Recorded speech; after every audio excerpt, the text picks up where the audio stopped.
say mày quý thôi hay đi cao đi sẽ nói đã nề cao đi say ta na thôi hay lên ao đi sẽ nói đã nề cao đi say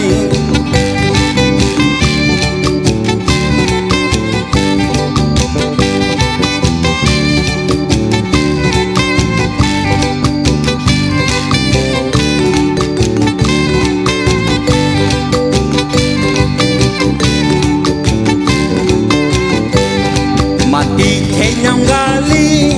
mai nay này cao quê say mà đi theo nhau gali mai nay này cao quê say họ mà lên áo thon hay mà hết dọc này giao quê say họ mà lên áo thon hay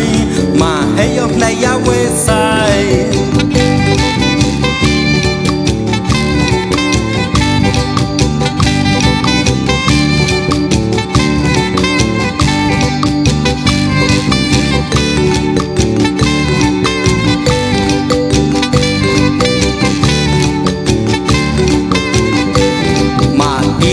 nó phê hui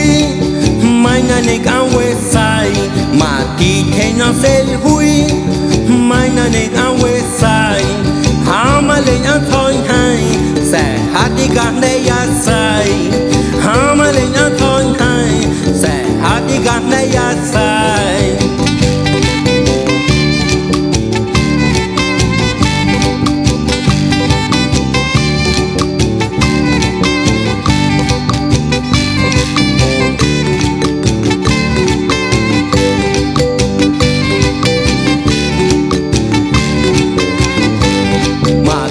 đây ya quê sai